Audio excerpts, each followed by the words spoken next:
Entiendo que solo hay dos formas de pararse ante la muerte.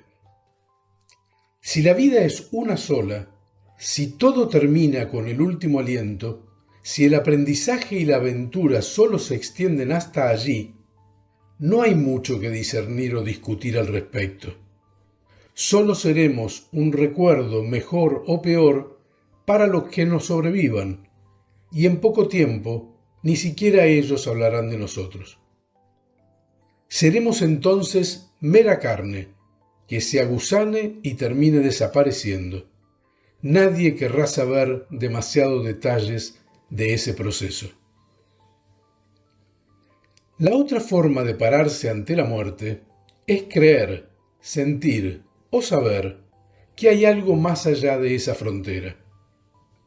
Y entonces se entreabre una enorme puerta detrás de la cual se despliega un abanico interminable de posibilidades. Pero más allá de las alternativas posibles, que indefectiblemente estarán ligadas a cada sistema de creencias, resalto el concepto de continuidad, es decir, que la existencia continúa más allá de la muerte física.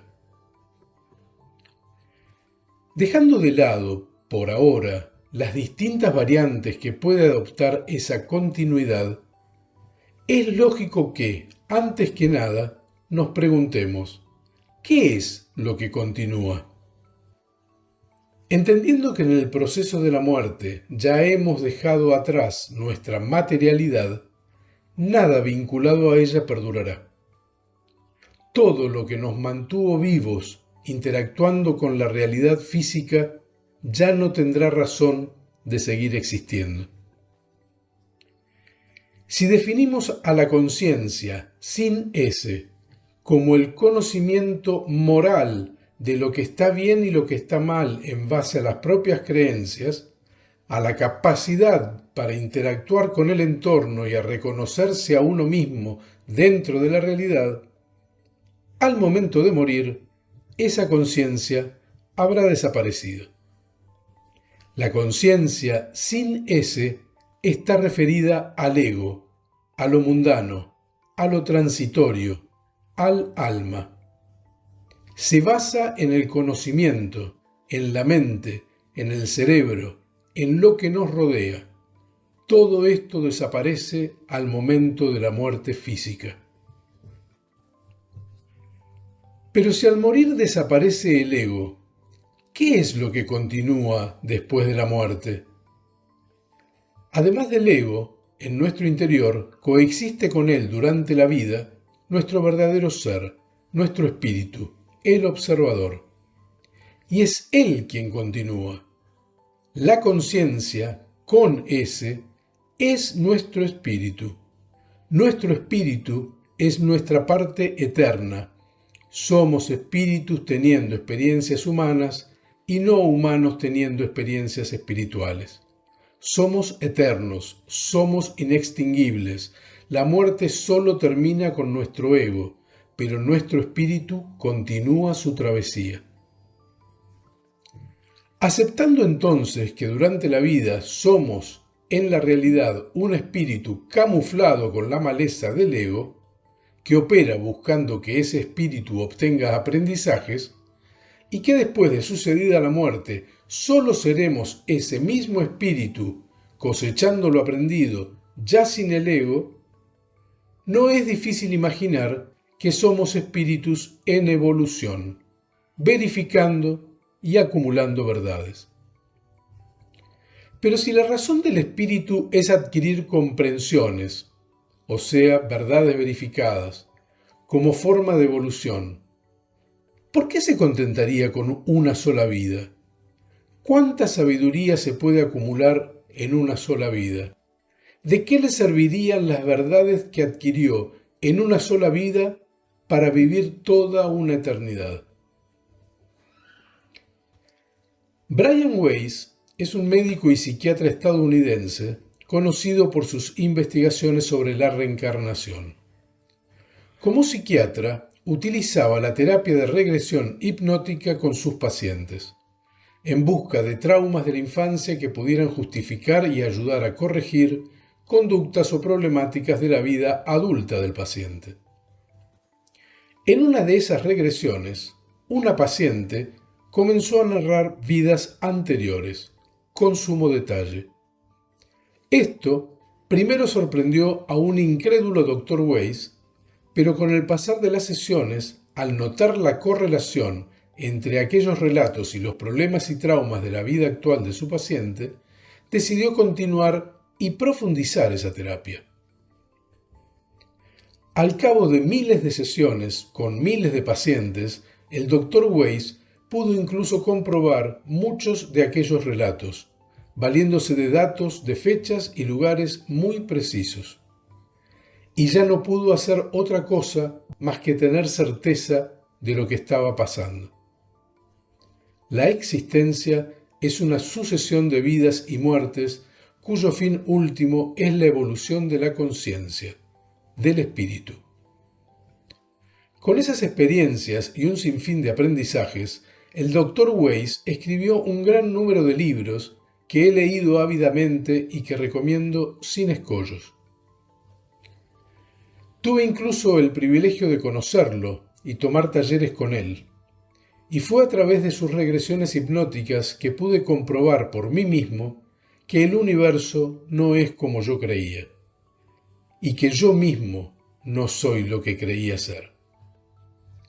Acceder a algunas de mis vidas pasadas, además de choquearme y maravillarme, me obligó a revisar y reescribir la mayoría de mis creencias.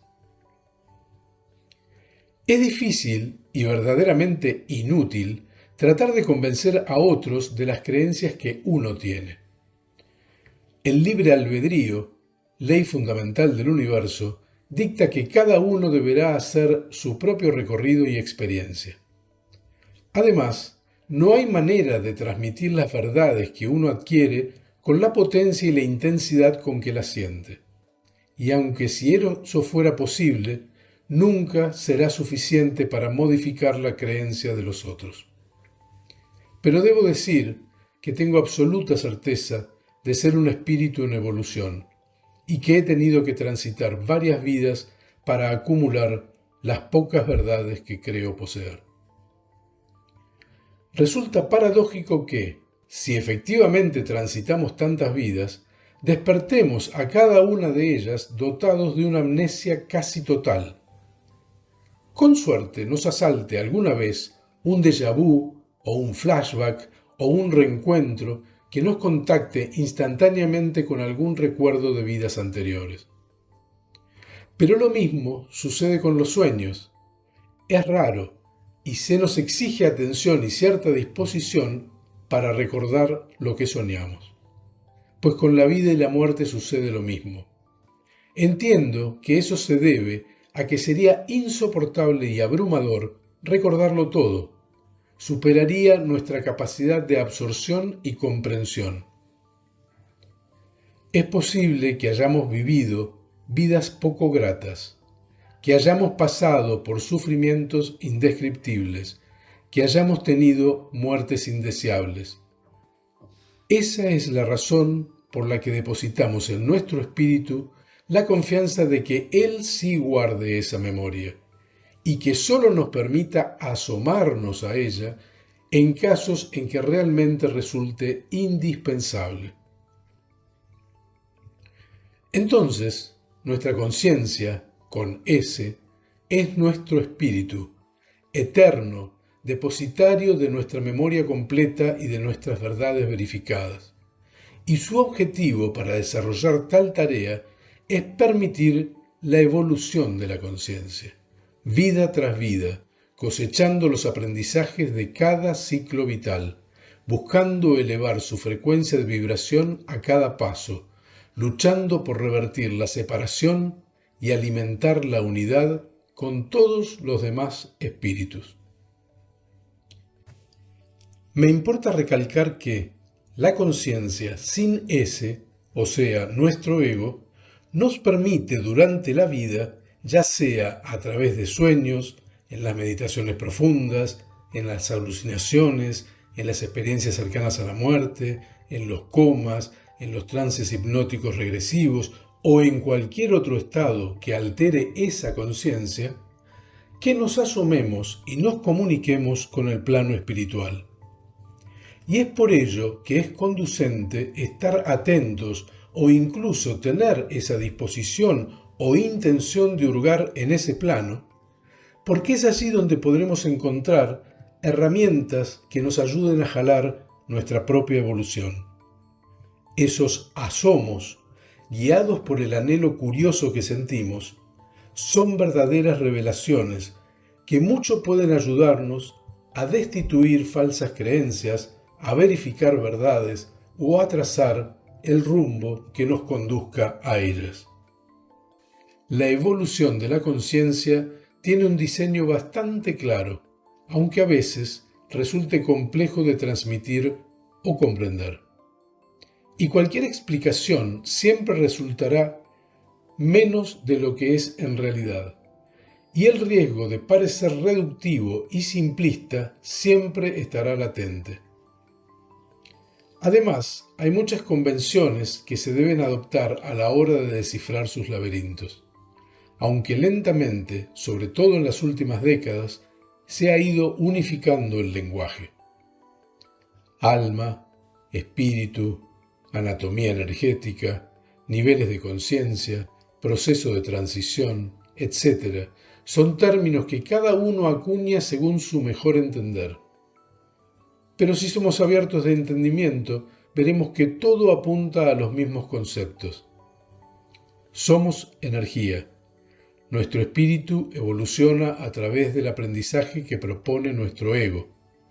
La muerte es solo una transición hacia un nuevo ciclo.